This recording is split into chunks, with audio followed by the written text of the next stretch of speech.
yo quiero hoy ministrar una palabra que ha estado en mi corazón de una manera muy potente durante esta semana y que quiero darle de ese depósito a los presentes y a todo aquel que nos puede estar viendo a través de esta grabación. Quisiera que este mensaje, esta palabra recorriera el mundo y que lo hiciera a través de la boca de ustedes, los que me están escuchando. Amén. La Biblia, la palabra de Dios enseña que la tierra, la naturaleza aguarda la manifestación de los hijos. Diga conmigo, la naturaleza aguarda por la manifestación de los hijos. Y eso somos usted y yo. Amén. Por eso yo quiero hablarte en esta mañana de una manera introductoria acerca del sentido de la percepción. El sentido de la percepción, como bien ya he dicho, aunque no está validado por toda la comunidad científica, pues de alguna manera se contornea para manifestarse en la vida cotidiana y de esa manera pues convertirse en una realidad humana. Sin embargo, aunque esto es una realidad latente en nosotros, pues también es cierto que aunque nos ayuda a advertirnos de peligros y cuestiones que deberían pasar de manera inadvertida en nuestra vida, también ha servido para que el enemigo la use para desviar la perspectiva de la mente en el corazón del hombre y sacarlo del propósito. Este sentido de la percepción ha sido manipulado por el enemigo para quitarnos el punto de vista exacto que el Señor nos ha dado, para desenfocarnos del propósito eterno y que este propósito se aleje de nuestra vida.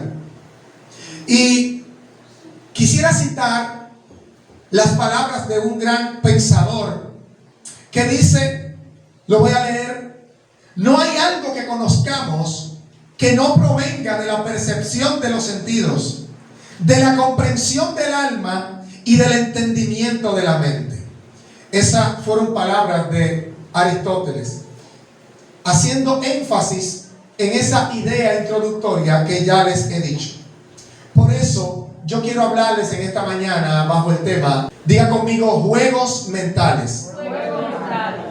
Juegos mentales es lo que el enemigo ha estado haciendo con la humanidad durante años y que nosotros debemos estar muy pendientes de cuáles son las estrategias que ha venido usando la serpiente antigua, que es el diablo y Satanás, como se le conoce comúnmente, y cómo hay muchas incidencias desde el huerto de Edén, desde aquel establecimiento de la raza humana en un lugar privilegiado. El enemigo ha estado pues alterando los niveles y el estado de conciencia del hombre para que éste no pueda discernir cuál es de manera correcta la voluntad de Dios para su vida.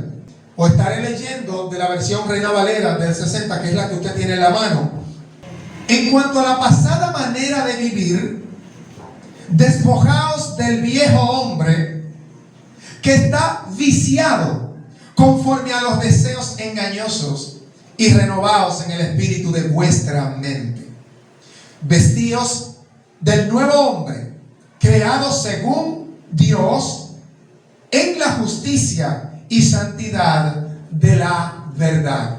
Juegos mentales es la palabra que orbita hoy en nuestro corazón, que orbita en nuestra mente para ministrarles en esta mañana. Y yo quiero tocar algunos puntos y no quisiera que esto me tomara mucho tiempo, así que esté bien atento porque voy a ir bien rapidito con esto a fin de que la palabra quede impregnada en su corazón sin tomarle mucho tiempo. Así es que manténgase activo para que no se pueda perder de algo en el transcurso de esta palabra. Juegos mentales. Yo quiero hablarle al menos de 7 juegos mentales que el enemigo ha estado utilizando durante siglos y siglos con el ser humano y que tienen su asidero en las escrituras, así como en los efectos que estos causan en nuestra vida. El primero que quiero hablar es acerca del juego de la duda. Diga conmigo, el juego de la duda.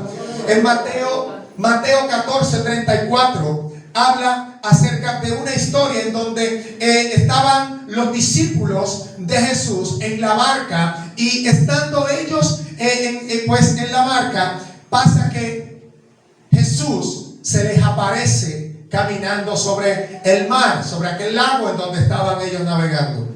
Lo ven como si fuera un fantasma. Ustedes ya algunos han visto la escritura, han tenido contacto con la escritura. El caso es que Pedro llega a una etapa en que se hundía. Diga conmigo, Pedro se hundía. Pedro se hundía.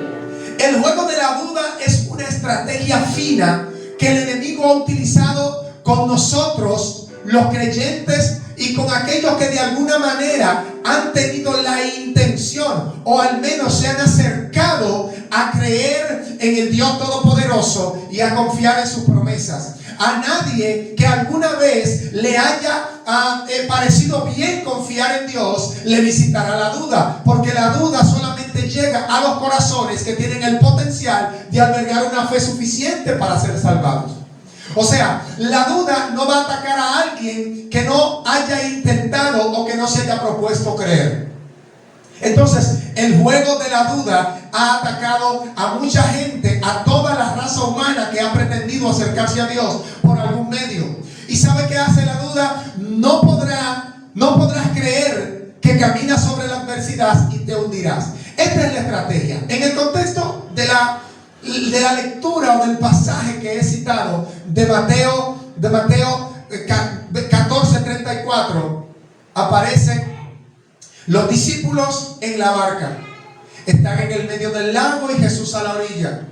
De pronto Jesús se propone adelantárseles por medios no usuales, por medios extraordinarios y por medios espirituales, adelantárseles al otro lado del lago. Y Jesús, como era 100% Dios, así como era físicamente 100% hombre, pues decide irse sobre las aguas. Estaba oscuro, los discípulos habían pasado un día extenuante, habían sido pues testigos de la manifestación de un milagro que ellos todavía no podían asimilar.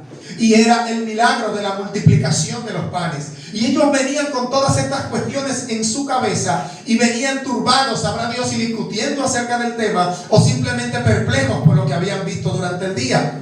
El caso es que van solo en la barca y de repente ven esta figura humana sobre el mar, y todos gritaron, dice la escritura, un fantasma.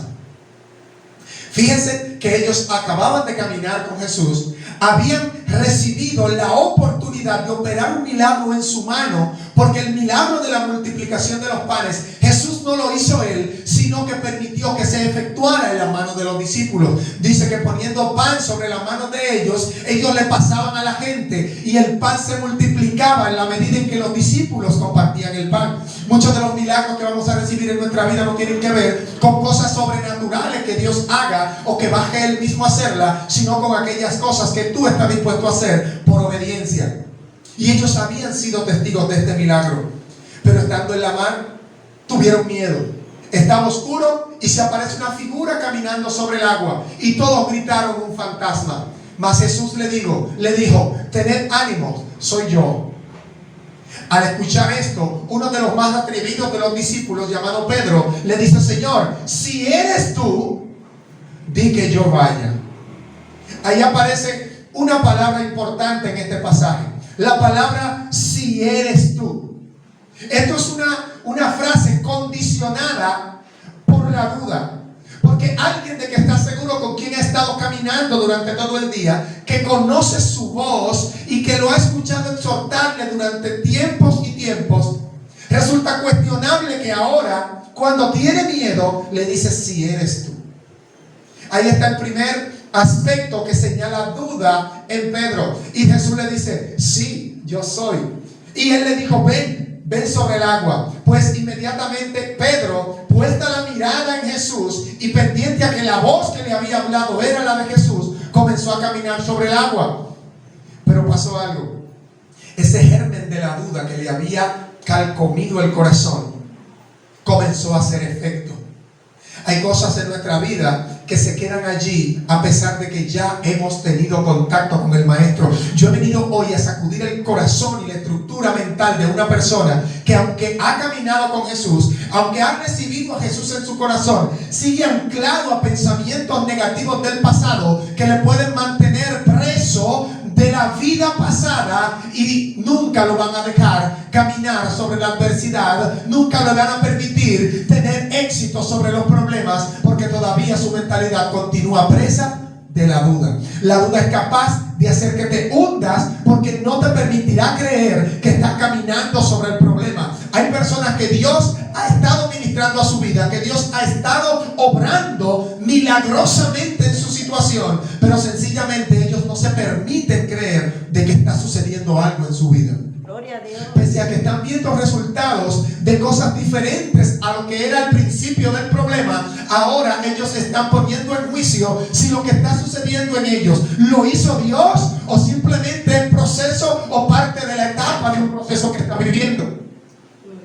Aleluya. No son conscientes de que están caminando sobre la adversidad. Simplemente eso, ese principio de incredulidad, es tan ofensivo a Dios como tan nocivo para nuestra victoria. Pedro estaba caminando ya sobre el agua. Pedro estaba sobre el problema. Las aguas significan multitud. Las aguas significan turbación, significan problema. Y Pedro ya estaba caminando sobre ella. Pero ese germen de duda llegó a él. Ese mismo que antes de salir de la barca le llegó a decir: si eres tú. Porque tenía miedo. Ese es otro segundo aspecto de este pasaje que revela cuál es la condición de la incredulidad y de la falta de fe. El juego de la duda empieza trabajando, comiéndote la fe y enfocándote en el problema. Dice que cuando miró a los lados, vio los vientos y vio las aguas y comenzó a hundirse. A veces le hacemos más caso al problema que a lo que Dios nos dijo, y eso permite que nosotros seamos vencidos por un problema que ya hace tiempo Dios tenía dominado para nosotros. A veces los temores y los desafíos de la vida son como una presa. Es una presa que tú tienes que atraparla viva, tú tienes que conquistarla, pero que después tienes que domarla. Porque hay cosas en nuestra vida que nosotros conquistamos y luego que la tenemos en la jaula, luego que la tenemos atrapada, no podemos tomarla, y esta por naturaleza tiende a escaparse y vuelve otra vez a amenazarnos nuestras vidas. Eso sucede en muchos casos con conquistas que nosotros tenemos. Algo tan sencillo como la administración de la finanza. Me voy a meter por ahí. El dinero en nuestra vida, los recursos monetarios en nuestra vida, tienen como la misma naturaleza que una presa en la selva. Un animal de caza sale a cazar una presa. Pero ¿qué pasa? Una vez usted cazó esa presa, debe someterla para que se quede contigo y se quede bajo tu sumisión. A veces nosotros tenemos capacidad para ganar el dinero, pero no tenemos capacidad para retenerlo con nosotros. Pero me voy a ir a otro ámbito. A veces nosotros estamos en el ministerio, estamos predicando la palabra, o como un simple miembro, como un cristiano común que predica la palabra, tiene contacto con la gente le cree el mensaje, pero es incapaz de mantener un testimonio con el estándar que le permita a esa otra persona tenerle credibilidad a él. O sea, tenemos capacidad para atraer a las almas, pero no tenemos capacidad para retenerlas con nosotros. Hay personas que tienen la capacidad de hacer amigos, sin embargo tienen dificultades serias para retener los amigos por su mal genio, por su mal carácter. Hay personas que tienen muchas dificultades para retener lo que ya han conquistado. Entonces eso se debe a que no pueden creer que están caminando sobre la conquista, y eso permite que se hunda. Paso al punto 2. El juego de la fe. Ya vimos que hemos tratado el juego de la duda, cómo el enemigo se mete a través de la duda. Pero también hay un jueguito que el enemigo sabe jugar con nosotros, que se trata acerca del juego de la fe. Mateo 17:20 revela un pasaje muy interesante que ya hemos hablado antes, incluso desde aquí, en donde los discípulos recibieron por parte de un padre a un joven que estaba siendo endemoniado por un espíritu de epilepsia. La Biblia dice que ese espíritu tomaba a ese muchacho y un día lo tiraba botando espumarajos por la boca, y lo tiraba en el fuego. Otro día lo sacudía con tal violencia y lo tiraba en el agua. Y dice que el niño era grandemente atormentado. Aquella persona era grandemente azotada por aquel espíritu. Pero ya los discípulos que habían caminado durante un par de años con Jesús, que habían sido entrenados para echar fuera a los demonios, para sanar a los enfermos, no pudieron echar fuera aquel espíritu. Entonces viene el padre con una queja delante de Jesús y le dice: tus discípulos no pudieron. Y Jesús, sabiendo que él lo había designado para aquellos fines, le hace saber cuál es la causa de que no hayan podido. Y Jesús le dice: por vuestra incredulidad no habéis podido echar fuera ese demonio. Por vuestra incredulidad no pudieron vencer en contra de las fuerzas infernales. Por su incredulidad y su escasez de fe no pudieron echar fuera la enfermedad que azota a esta criatura. Ustedes han sido designados para echar fuera las enfermedades, pero no han podido, porque aunque caminaron conmigo, no tenían fe. Entonces, los discípulos sin fe es un aspecto relevante para tocar este punto del juego de la duda. ¿Por qué? Porque la duda es la escasez de fe. ¿Usted quiere saber lo que es fe? Comprenda cómo trabaja la duda. La duda comienza simplemente ponderando aquellos aspectos que pueden hacer imposible que tú consigas algo. ¿Cómo comienza la duda? Bueno, usted sabe que Dios es poderoso. Usted ha escuchado del poder de Dios. Usted es consciente de que la Biblia dice cuántos milagros ha realizado Dios durante toda la vida y durante todo el tiempo que tú tienes caminando con Jesús. Pero tú comienzas a poner en perspectiva, comienzas a observar algunas cosas que cualifican el problema para no ser resuelto. Por ejemplo, cuando tú tienes que ir lejos y tú sabes que no tienes el pasaje, eso empieza a trabajar en tu mente, porque aunque sabes que tienes el compromiso y sabes que tienes la orden de ir allá, lo primero que pones delante es: no tengo pasaje. Y si no tengo pasaje, es imposible que en el tiempo señalado yo a pie llegue a donde voy. Entonces, si tú comienzas a mirar las circunstancias en las que estás envuelto, que pueden impedir que tú logres lo que se te dijo, entonces la duda comienza a carcomer la mente. A veces nosotros pensamos que es fácil para nosotros orar por una persona que tiene un simple dolor de cabeza, porque un dolor de cabeza puede irse y variar en cualquier momento, pero se nos hace imposible pensar que una persona que tenga el pie torcido, el pie se le puede enderezar.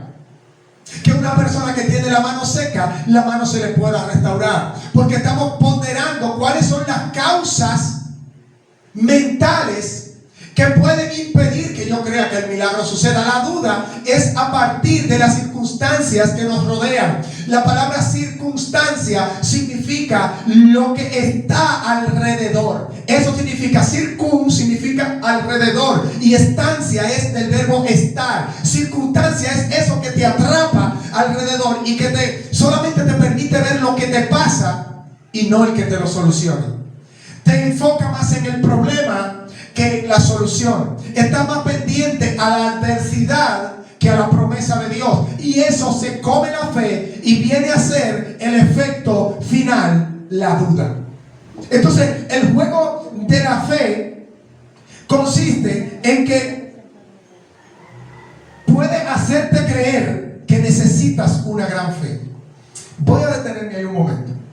El juego de la fe tiene como propósito hacerte creer.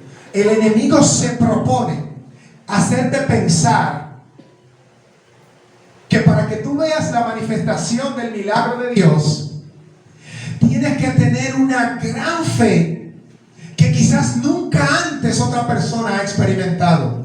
Y yo quiero decirte que de acuerdo a las escrituras eso no es así. Y voy a ir a Mateo capítulo 17, versículo 20, para que tú veas cómo el Señor exige de nosotros para que veamos los milagros de Dios. Mateo 17, 20 dice lo siguiente: Jesús le dijo: por vuestra poca fe. Me gusta la versión de la Reina Valera antigua porque dice claramente por su incredulidad, porque no es lo mismo tener poca fe que ser incrédulo. El que tiene poca fe, al menos tiene un poquito. Y le voy a decir por qué me gusta más la otra versión antigua. Porque esta revela cuál era la carencia de aquellos discípulos. Pero aquí dice, por vuestra poca fe. Porque de cierto os digo que si tuvierais fe como un grano de mostaza, entonces vemos que no se trata del tamaño de la fe. Se trata de que no tenían ninguna. Porque Jesús le dice, si tuvieran fe como un grano, haga así con el dedito. Si usted tuviera así como un granito, yo no sé de qué tamaño es exactamente un grano de mostaza, pero dice la Biblia que dentro de las semillas, dentro de las hortalizas, es la más pequeña. Entonces, cuando nosotros tenemos fe de ese tamaño, tenemos suficiente fe para decirle a un árbol, arráncate de allí y muévete al otro lado. O sea que los discípulos no poseían ni siquiera un poco de fe. Eran incrédulos. Monte, arráncate de donde estás y métete al mar y el monte te obedecería. El juego de la fe consiste en hacerte creer que si tú no tienes una fe tan grande como el profeta Elías, o como que tú tienes que llegar a sobrepasar la fe del mismo Abraham, nunca podrás tener un milagro en tu vida. Jesús le dice, para ustedes sanar ese enfermo no necesitan gran cosa. Si ustedes tuvieran una fe así de pequeñita, no solamente pudieran sanarlo a él, sino que pudieran decirle a los montes y a los árboles que se arranquen de donde están y se vayan a donde ustedes le digan. Nunca pensemos que nosotros no podemos recibir un milagro porque nuestra fe es pequeña. Porque yo quiero que tú sepas que la Biblia te dice y te enseña que por pequeña que sea tu fe, tú estás en la capacidad de pedir y que puedes recibir. Jesús dijo en ese versículo, lo voy a continuar leyendo, y os digo que si tuvieres fe como un grano de mostaza, dijeres a este monte, pásate de aquí a allá y se pasará. Y me gusta cómo termina. Y nada os será imposible. ¿Alguien puede repetir con esto conmigo? Y nada os será imposible. No hace falta tener una fe gigantesca del tamaño de la casa. Con que tú estés seguro de que Cristo puede hacerlo y de que las posibilidades de Dios exceden a las posibilidades tuyas, es suficiente. Así como Dios puede sanarte un dolor de cabeza, te puede sanar de un cuello roto, de un hueso torcido, de un brazo menos, de una mano seca. No sé qué se te ocurra que te esté pasando, pero Dios, con la poquita fe que tienes, es suficiente. Por muchos años se nos ha enseñado que nosotros tenemos que aumentar la fe y que crecer la fe y que pues llevarla a un nivel. No. Ellos le dijeron a los discípulos, le dijeron a Jesús, aumentaron la fe. Jesús no estaba preocupado por aumentarle la fe. Jesús estaba ocupado en enseñar cómo ellos usar la que tenían. Yo vengo aquí para entrenar a una mente, no para que tenga fe acumulada y para presumir de una gran fe, sino para que la que ya tiene le sirva para enfrentar los desafíos de la vida el día de hoy. El juego de la fe te va a convencer a ti de que necesitas una fe grande cuando ya tienes la suficiente para hacer que los milagros sucedan. No te estoy lavando la mente, estoy desintoxicándote de ese juego mental que Satanás ha venido metiendo en la mente incluso de los creyentes durante siglos. Un muchacho que pudo haberse ido sano ese día tuvo que regresar a Jesús. Jesús, que ya le había designado a ellos en la tarea de sanar a los enfermos, tiene la decepción de que ellos le asignaron a Jesús otra vez para atrás la misma asignación que Cristo le dio. Qué terrible es que tú mandes a alguien a hacer algo, que tú pongas un mandado en manos de alguien y que esa persona al regreso tuyo te diga, ve, hazlo tú. Jesús designó a los discípulos para sanar a los enfermos, pero los enfermos tuvieron que venir de Jesús otra vez. Qué paradoja que hay muchas cosas que Dios hace tiempo nos entregó en la mano para que nosotros como iglesia hiciéramos, y nosotros hoy estamos de rodillas tirados pidiéndole a Dios que la haga. Es una paradoja, es una contradicción, que nosotros debimos haber hecho algo que hoy estamos pidiéndole a Dios que lo haga. Eso es impropio, porque Dios nos dio una orden y las órdenes no se discuten, las órdenes no se rebotan, las órdenes se cumplen. Y sanad a los enfermos. Jesús le dijo, vayan que yo voy a sanar a los enfermos. Lo mandó a ellos a sanarlos. pastor, ¿y cómo es que yo voy a sanar a los enfermos? Vaya, porque es suficiente con la fe que tienes. Ahora, si no tienes ninguna, de balde irás. El perezoso dice: el oso está en la calle, no voy a ir, me voy a morir. Así piensa el incrédulo, el perezoso, el de poco ánimo, el pusilánime, el mediocre piensa: no voy a ir porque nada va a suceder. Y claro, con esa actitud que tiene, es mejor que ni vaya, porque verdaderamente nada va a acontecer. Ahora, si usted sale con el propósito de conquistar, si tú sales con el propósito de cumplir lo que se te dijo, sencillamente van a acontecer las cosas. Y voy a continuar. El tercer juego de esos juegos mentales, diga conmigo, juegos mentales, es el juego del enfoque. Diga conmigo, juego del enfoque. ¿A qué me refiero con el juego del enfoque? En la introducción yo le hablaba que la percepción humana, esa capacidad que nosotros tenemos para percibir las cosas, para poder ver detrás de lo que no es muy evidente, a veces juega un papel negativo en nuestra vida porque el enemigo la usa. ¿Por qué le digo esto? Porque yo te puedo estar diciendo una palabra claramente en tu idioma para que tú la entiendas y vayas y la ejecutes. Pero de repente viene un compañero, viene un amigo y te dice: a lo mejor no fue eso lo que el pastor te dijo. Probablemente él lo que quiso decir fue que.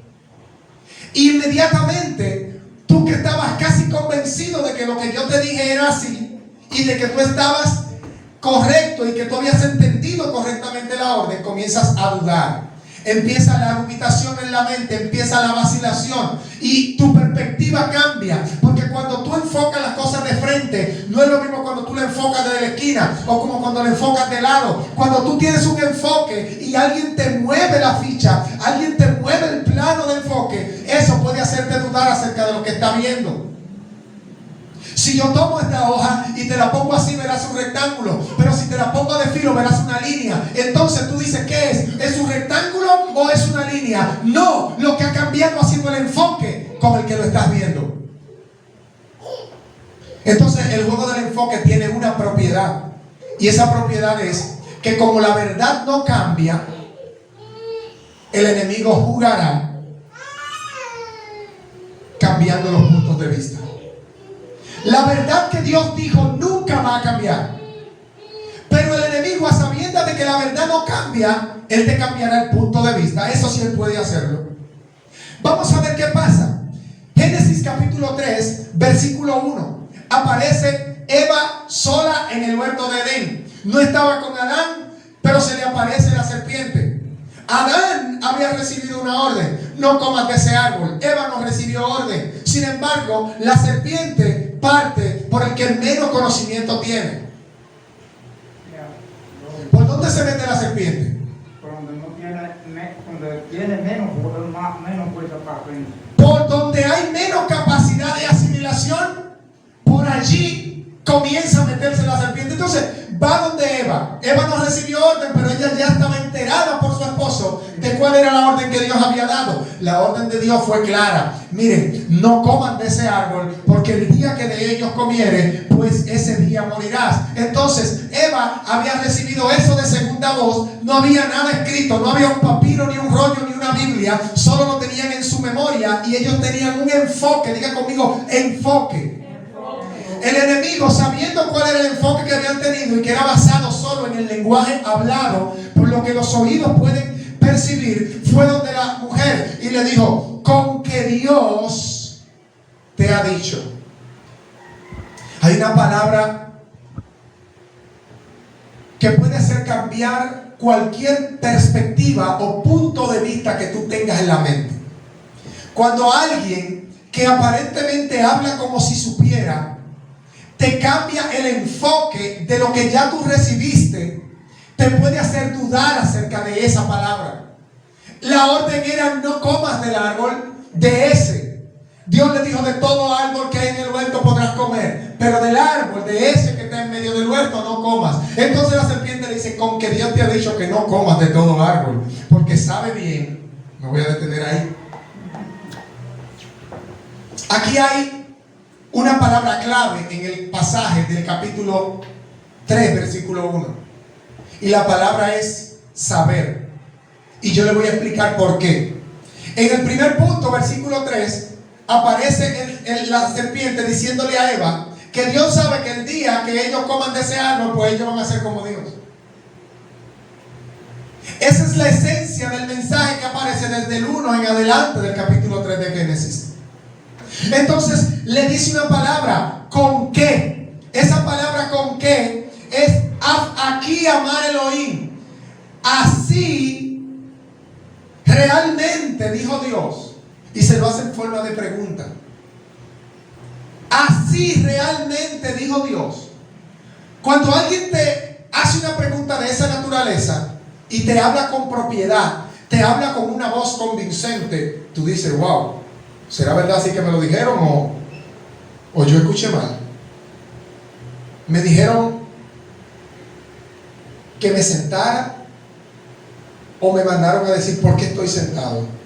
Entonces no sabes qué hacer, porque alguien que aparentemente hay gente en este tiempo que están siendo usados por la serpiente y te quieren mover la ficha, pero tienen una voz tan convincente, una voz locutoril, una voz elocuente y muchos libros leídos que te van a cambiar la perspectiva de lo que Dios te dijo para que tú termines haciendo lo contrario. Amén. La serpiente vino a eso. Pero ¿qué pasa? El juego de la duda consiste en hacerte cambiar la perspectiva, no la verdad. Como el enemigo sabía lo que Dios había dicho, él utilizó la expresión así verdaderamente fue como Dios te dijo. Cuando una gente te dice así como, está suponiendo que hay duda.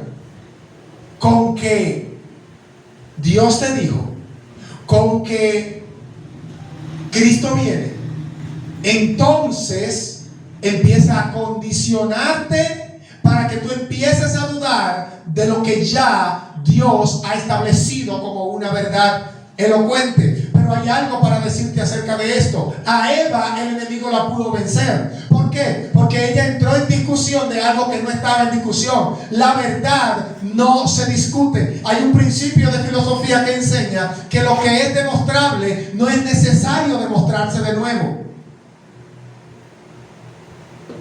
Todo lo que es demostrable es innecesario llevarlo a la demostración. Y eso parece un poco contradictorio, pero la verdad es que si algo ya es cierto y se da por sentado, no hay por qué volver atrás a procurar el error. Porque ya se ha establecido que es así, ya se ha demostrado que es así. Perder tiempo demostrando lo que es demostrable, entonces nos restará energía y nos puede llevar al error. Enfoquémonos en despejar aquellas cosas de las cuales nosotros no estamos claros. Porque las que ya están dichas por Dios, las que ya están dadas, las que ya la Biblia enseña tal cual, no hay necesidad de volverla para atrás. Y eso fue lo que el enemigo intentó hacer, encharcarla en una redundancia acerca de temas que ya se dan por sentado para que la mente del hombre fallara y cambiarle la perspectiva.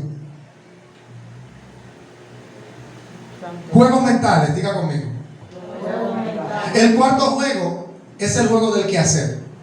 Diga conmigo, el juego del quehacer. El juego del quehacer tiene una particularidad. El sistema, el enemigo, te dará tanto que hacer que llegarás a no poder hacer nada. Yo creo que no quedamos claros. Me parece que no quedamos lo suficientemente claros en eso. El enemigo te dará tanto que hacer que llegarás a no poder hacer nada. La palabra de Dios enseña en una parábola acerca de los afanes. Dice en Lucas capítulo 8, versículo 14, acerca de la siembra. Y dice que el sembrador salió a sembrar y dentro de las semillas que él regaba, una cayó entre espinos. Diga conmigo, cayó entre espinos.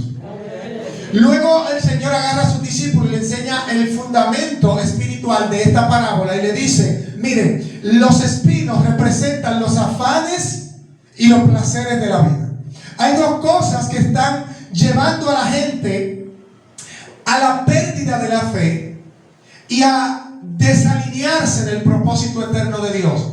Número uno, los afanes. ¿Por qué vienen los afanes? Porque si no tengo una casa tan bonita como la de fulano, no voy a poder ser tan feliz como es fulano. Porque si el vehículo que tengo no es mejor que el de fulano, quizás pueda llegar más tarde que fulano. Y entonces entramos en una serie de disyuntivas que no nos dejan tener tranquilidad y paz, y nos envolvemos en afanes constantes con tal de conseguir lo que nosotros entendemos que necesitamos, pero que más bien es una percepción, diga conmigo, una percepción errónea de cosas que nosotros queremos en nuestro corazón, pero que no somos lo suficientemente sinceros para decir, no la necesito, solo la quiero. Entonces emprendemos una serie de afanes que nos quitan el tiempo de Dios, que nos quitan la tranquilidad mental, que nos separan de la familia y de la iglesia, incluso de nuestra salud. Aquí en esta parábola dice que la semilla cayó entre los espinos. Imagínese una mata seca, como le dicen aquí, un matorral, un pajón, y allí usted echa una semilla. Cuando la semilla cae a tierra, intenta germinar, empiezan a salir hojitas, pero el pajón que hay de hojarasca y de espina no la deja subir, y al no poder subir, ¿qué le pasa? Se seca. Jesús le explica, le dice, mira, esa semilla es la palabra de Dios sembrada en el corazón de alguien. La palabra de Dios, cuando se siembra en el corazón de alguien, es como el objetivo de que dé como fruto la fe. Pero cuando esa semilla solamente alcanza a echar la primera hojita, y los afanes y esa intensidad por tener placeres y complacer nuestra propia mente ahogan esa matica, nunca veremos fruto de ella. Por lo cual nunca tendremos la fe que necesitamos. Nunca haremos ni actuaremos en la dirección en la que el propósito de Dios ha señalado en la palabra. La palabra de Dios viene a nuestro corazón para transformarnos, pero esa transformación no va a acontecer si algo ahoga la palabra en nuestra vida. Gloria a Dios. En este tiempo tenemos muchas voces hablando. Nuestra mente hace mucho ruido y la de otros hace ruido en nuestra mente. Cuando recibimos una palabra como la que usted está recibiendo hoy, usted se va de aquí convencido de que Dios tiene la razón. Pero cuando sale allí la música, el ruido, el afán, el miedo y el pánico, el que viene guerra, que si Haití, que si no sé qué cosa, que si, y empiezan a meterle una serie de hojarasca seca en la mente, la palabra que usted ha recibido aquí es sacada de su corazón, es asfixiada por los problemas, por el afán y por la ansiedad. Jesús le dice a los discípulos que eso ahoga la fe y ahoga la palabra y no puede crecer. El juego del quehacer. A veces nosotros tenemos tantas cosas que hacer que ni siquiera estamos preocupados por lo que pasa con la congregación, por lo que pasa en nuestra vida espiritual. Nos levantamos muy temprano, no vamos a trabajar, a veces sin siquiera orar, volvemos en la tarde tan cansados que no hay tiempo para orar. Ya estamos tan agotados que ni siquiera queremos pararnos de la silla para bañarnos y venir al templo. Pero si no venimos al templo, no escuchamos una palabra que ni siquiera en la casa podemos leer, porque el sueño viene en nuestros ojos y caemos knockout. Y al otro día sigue el mismo juego de la ocupación y del quehacer. Y así se nos pasan 20 años de nuestra vida procurando agradar a Dios, pero solamente nos quedamos con el querer, porque es tanto lo que hemos hecho que hemos dejado de hacer lo más importante. Entonces el juego del quehacer es una estrategia vieja del enemigo que afecta tanto a inconversos como a cristianos. La mayoría de los cristianos de esta época, el nivel de oración y de acercamiento a Dios es inversamente proporcional a los afanes. Cuanto más afana, menos ora. Cuanto más se ocupa, menos va a la iglesia. Cuanto más cosas que hacer tienen, menos ora. Y así poco a poco se van convirtiendo en cristianos nominales. Cristianos que solamente están en la lista de una iglesia y de un pastor, pero que internamente no hay nada que equivalga a fe en Cristo. Y eso suena desalentador, pero alguien tiene que ponerle un cascabel al gato y hacerle saber a la gente que si no frenamos los afanes, cuando el Hijo del Hombre venga, no hallará fe en la tierra. Gloria a Dios. Voy a avanzar, no quiero tomar más tiempo. Quinto juego, el juego del tiempo. Diga conmigo, el juego del tiempo. En esto yo sé que muchos de ustedes van a estar de acuerdo conmigo, y si muchos no lo están, la palabra sí lo estará, porque el juego del tiempo consiste en que nunca tendrás tiempo habrá tiempo después. Y no voy a entender porque aquí hay gente mayor, gente madura que puede entender lo que le voy a decir. Nosotros inicialmente nunca tenemos tiempo para acceder al llamado. Alguien nos predica, alguien nos hace el llamado y decimos, no, es que yo no me puedo convertir ahora porque tengo un trabajo, yo trabajo en Bávaro, yo trabajo en no sé a dónde, yo no puedo estar metido en una iglesia, yo tengo demasiadas cosas que hacer cuando llego para mi familia, yo ahora mismo estoy estudiando, estoy trabajando y estoy haciendo un curso de música, yo ahora mismo no tengo tiempo para congregarme, yo no puedo asistir a una célula porque cuando llego los sábados en la tarde es para yo descansar. No hay tiempo para Dios. No hay tiempo. Esa es una mentalidad que está pendiente solamente a cronometrar aquellas cosas que dice que es una prioridad para él, pero lo más prioritario, que es la salvación de su alma, lo ha dejado de lado. No hay tiempo para Dios. Estamos viviendo en una época donde la gente tiene tiempo para todo, para ver series, para ver Netflix, para chequear muchos estados de WhatsApp, para chequear muchas publicaciones de Facebook, pero no tiene tiempo para asistir a la iglesia. A veces se le coge el tiempo del culto mirando un celular y cuando viene a reaccionar es demasiado tarde. Y mejor se quedan viendo otros estados más. Y con el dedito que se le van a borrar las huellas digitales, dándole para arriba a la pantalla para ver qué más hay que no le importa a él ni que le va a beneficiar en nada. Pero no hay tiempo. Y así como no hay tiempo, hay otras personas que te van a decir, ya habrá tiempo después. Entonces hay un tratadito muy curioso por ahí y le preguntan a una persona, ¿quieres a Cristo? No, yo estoy demasiado joven para ser cristiano. Cuando está más grandecito le dice, demasiado divertido para ser cristiano mientras juega. Cuando está un poquito más adolescente le dice, muy ocupado en mis estudios para ir a la iglesia. Cuando ya es un joven dice, demasiado enamorado para estar metido en una iglesia. Cuando es muy adulto dice, tengo demasiadas ocupaciones de trabajo para estar metido en una iglesia. Luego que está un anciano dice, yo estoy demasiado viejo para ir a una iglesia, hasta que cae en la tumba y es demasiado tarde para decirle que sí al Señor. Gloria a Dios. Nunca habrá tiempo. Sin embargo, hay otro que el enemigo lo engaña y le dice, está bien que tú creas eso, lo que el pastor te dijo es cierto, pero no te conviertas hoy. El otro domingo tú puedes estar más seguro de que vas a hacer una decisión correcta.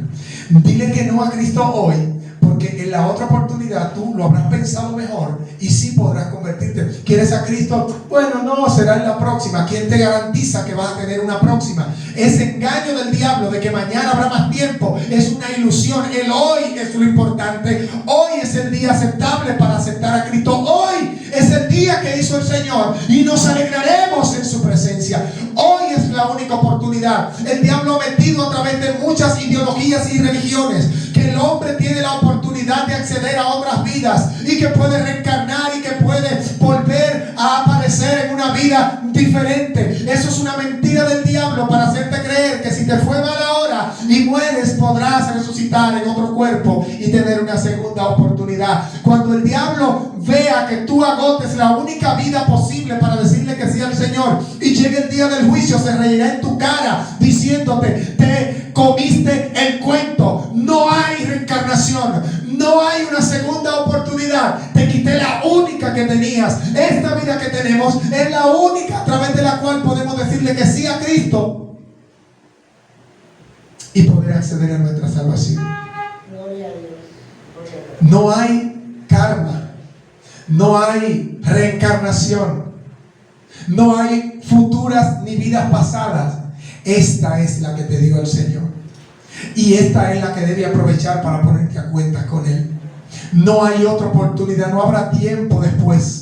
La venida del Señor está cerca y el Señor ha sido prudente en no adelantarnos nada, porque el hombre cree que puede manejar su tiempo y si le dicen el día y la fecha, espera 2 días antes sin saber que un accidente puede cegar su vida, que un infarto puede cegar su vida, que una operación lo puede dejar listo en un solo segundo y perder la única oportunidad. Entonces el Señor lo deja en incógnita para que nosotros vivamos a expectativas, conscientes de que el tiempo no lo manejamos nosotros y que debemos ser obedientes al llamado. El juego del tiempo. Nunca tendrás tiempo o pensarás que siempre habrá después.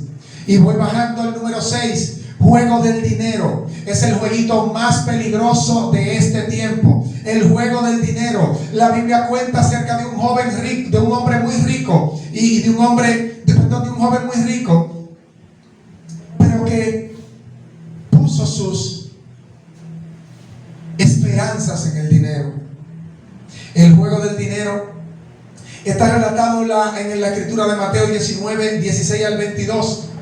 Y este juego tiene una particularidad, una peculiaridad. Este juego del dinero no te quitará la fe, pero sí te impedirá operar en ella. ¿Qué pasa con el rico, con el joven rico? Voy a ir a Mateo 19, versículo 16 al 22. Si tú lo tienes, puedes leerlo conmigo. Entonces vino uno y le dijo: Maestro bueno, ¿qué bien haré para tener la vida eterna? Es una pregunta interesante. El muchacho ya tenía fe en la vida eterna. El muchacho ya estaba comenzando a experimentar esa atracción hacia la oferta de Jesús. Y le dijo: ¿pero qué haré para tener la vida eterna? Y continúa diciendo y le dijo: ¿por qué me llamas bueno? Dice el Señor. Ninguno es bueno sino Dios. Mas, si quieres entrar en la vida, escuche esto, cualquiera que me esté escuchando alrededor o cualquiera que esté escuchando este audio, guarda los mandamientos, le dijo. Y él le respondió: ¿cuáles? Y Jesús dijo: no matarás, no adulterarás, no hurtarás, no dirás falso testimonio, honra a tu padre y a tu madre, amarás a tu prójimo como a ti mismo. Y el joven le dijo: todo esto he guardado desde mi juventud. ¿Qué más me falta? Allí había un indicio de fe. Nadie guarda los mandamientos si no tiene fe en ellos. Nadie hace lo correcto si no cree que aquello lo puede librar del mal. El muchacho tenía fe, pero ¿qué pasa? Una cosa es tener fe y otra cosa es que tú estés operando, que tú estés actuando en dirección de esa fe. Hay gente que tiene mucha fe y gente que tú le predicas y se llena el corazón de decir que cree mucho en Dios, pero nunca le dice un sí al Señor. Y en eso el enemigo lo agarra, lo mata y se va, sabrá Dios a dónde, con todo y su fe. O sea, no es suficiente la fe, sino la acción que la fe puede mover. Dice, y Jesús le dijo: si quieres ser perfecto, anda, vende lo que tienes, dalo a los pobres y tendrás tesoros en el cielo, y ven y sígueme. Una propuesta un poco fuerte. Jesús quería sacar la verdad acerca de la fe de aquel muchacho. El muchacho, dice la escritura, que oyendo el joven estas palabras, se fue triste. Pastor, yo creo todo lo que usted me está diciendo. Yo tengo fe en el Señor y sé que el evangelio es real. Pero si yo venir al evangelio implica dejar el trabajo en el bar que yo tengo, de donde yo mantengo a mi familia, a mi papá y a mi mamá, y de donde yo me compro esta ropa que tengo y la cuenta que tengo en el banco y la casita que estoy haciendo, si en el burdel donde yo trabajo es donde yo consigo todo esto, pastor, entonces yo tendré que decirle que para la próxima. Y se va con dolor. Una gente que se vaya triste de una oferta tan buena es porque quiso, pero no estuvo dispuesto a sacrificar nada.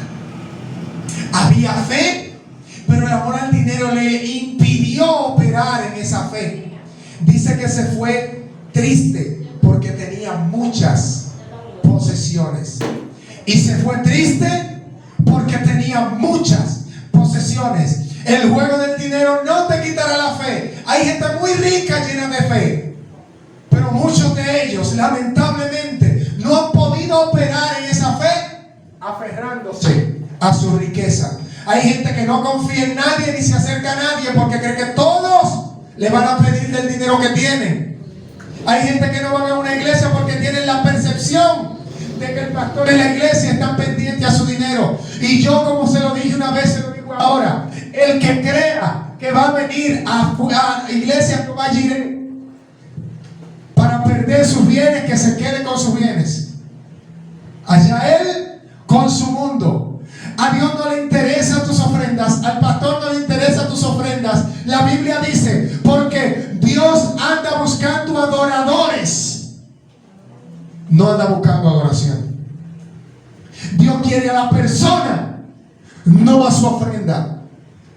La ofrenda es el resultado de un corazón agradecido que entiende que todo lo que posee ha sido recibido de la mano del Señor.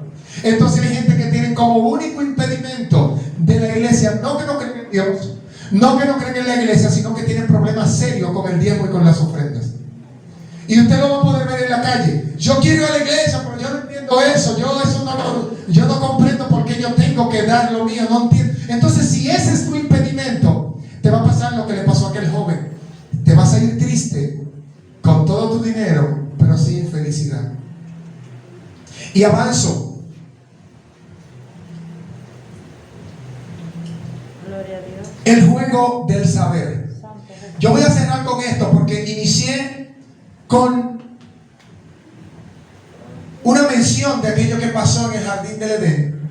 Y yo quiero que usted esté bien atento a esto, porque esa historia de Génesis 3, capítulo 1 en adelante, no termina solo con la oferta de la serpiente y con aquella conversación tan desafortunada que tuvo Eva con alguien con quien nunca debió conversar, sino que esto tuvo serias implicaciones en el alma de aquella primera mujer, de aquella primera civilización humana o generación de hombres. El juego del saber. Pensar que saber algo que ya Dios sabe te hará ser como Él. Ha sido el gancho que el diablo ha puesto en el cuello de la gente durante siglos. Génesis capítulo 3. Voy a ir allá. Génesis capítulo 3 nos ofrece un detalle, especialmente en el versículo 5. Voy a leer desde el 4 para entrar en contexto. Entonces la serpiente dijo a la mujer: no moriréis. Primera mentira, Dios dijo morirás. ¿Qué dijo Dios? Morirás. El día que comas de ese árbol morirás. Pero la serpiente le dijo que no moriréis. A la gente le gusta esa oferta, porque todo el mundo quiere tener vida eterna, vivir eternamente. A nadie quiere dejar este pedazo de carne en este cuerpo. Nadie quiere. A cualquiera que le digas, hey, no morirás, feliz de la vida. Pero fíjense cuál es la implicación. Sino que sabe Dios que el día que comáis de él, de ese árbol, serán abiertos vuestros ojos y seréis como Dios, sabiendo el bien y el mal. 2 veces se repite la palabra saber en ese mismo pasaje. Sabe Dios que el día en que comas de ese árbol, serán abiertos tus ojos y serás como Dios, sabiendo lo mismo que Él sabe.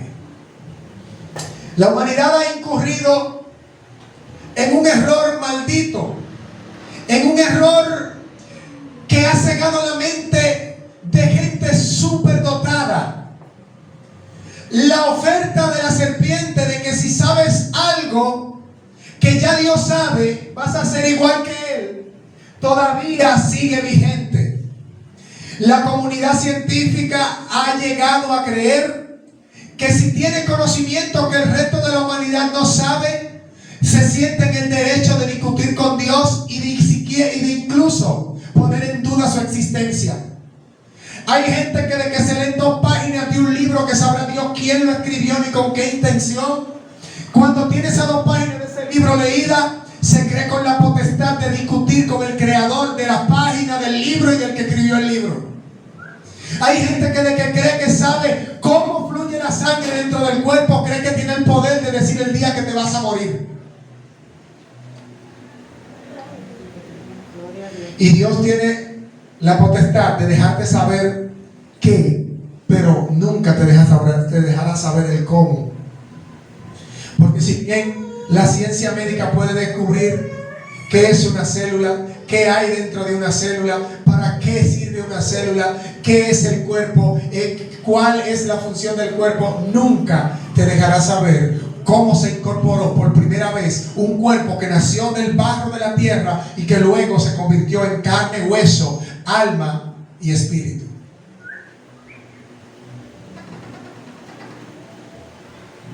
El hombre sabe que tú estás compuesto de cabeza, tronco y extremidades, pero nunca sabrá el misterio de cómo esa cabeza, ese tronco y esas extremidades se mueven a voluntad del Dios que las creó. Nunca sabrá el misterio del aliento de vida y por qué un cuerpo que está intacto simplemente dejó de respirar. Nunca sabrá por qué alguien que estuvo para ser enterrado volvió a la vida. Nunca sabrá qué hay detrás de un cuerpo que tiene un espíritu y que posee un alma. El juego del saber le ha hecho creer a la gente que leerse un pasaje bíblico lo pone por encima de cualquier hermano común y corriente que tiene la revelación de Dios. Que la teología, que la hermenéutica y que todas las ciencias de las divinidades le pueden conceder el derecho de ponerle nombre a Dios y de decidir qué Dios puede hacer y qué no puede. El juego del saber nos ha tropezado porque a veces sabemos tanto que no escuchamos el consejo de un sencillo que nos dice: si sigues en el camino que vas a perecer. Perderás tu alma, perderás tu familia y todo lo que tienes de valor quedará supeditado a eso que tú crees que sabes pero que te está matando. El juego del saber, hermanos, ha sido una desgracia para el ser humano. Eva le comió el cuento a Satanás. Ella dijo: si de verdad comiendo de él yo voy a ser como Dios, no hay nada que impida que yo me dé un bocado de esto. El diablo le ofrece, gente, yo no hay tiempo para testimonio, pero le ofrece cosas a la gente que luego terminan en perjuicio. Hay cosas que, si bien es bueno saber, hay cosas que usted nunca hubiera querido enterarse. Nunca. Porque lo único que han traído a su vida es desgracia. Los ángeles caídos le enseñaron a la humanidad cosas que la humanidad nunca debió haber aprendido, porque a partir de ahí entró la desgracia y el problema en la raza humana. El juego del saber. El diablo le prometió al hombre que si tenía ciencia sería igual a Dios. Estamos en el siglo XXI, el siglo del conocimiento. En los últimos 20 a 10 años se ha descubierto más cosas que todas las que se descubrieron en los siglos pasados. Y aún así, el hombre no puede decidir el día que se muere o el día que nace. El conocimiento no es suficiente para ser igual a Dios, porque el fin del hombre no es hacer muchos libros y el mucho estudio es fatiga de la carne. Todo lo del hombre se limita a servir a Dios y guardar sus mandamientos. Dijo el sabio Salomón, después de haberlo probado todo y de cometer miles de errores con toda la ciencia que tenía. El juego del saber. Yo concluyo diciendo que el diablo no es omnisciente, él no lo sabe todo. El diablo no puede leer tu mente. Escúchame bien donde quiera que estés. El diablo no puede leer tu mente, ni siquiera quitarte de la cabeza lo que estás pensando. Pero ha tenido siglos y siglos de historia en el conocimiento de la conducta humana y del alma humana para poder discernir y descifrar tu comportamiento, tu conducta. Y eso lo ha hecho un experto psicólogo y un experto en juegos mentales. Di conmigo, juegos mentales. Juegos mentales. El diablo se ha convertido en un experto para confundirte, para enredarte. Que no te pase a ti con la Biblia al alcance de la mano.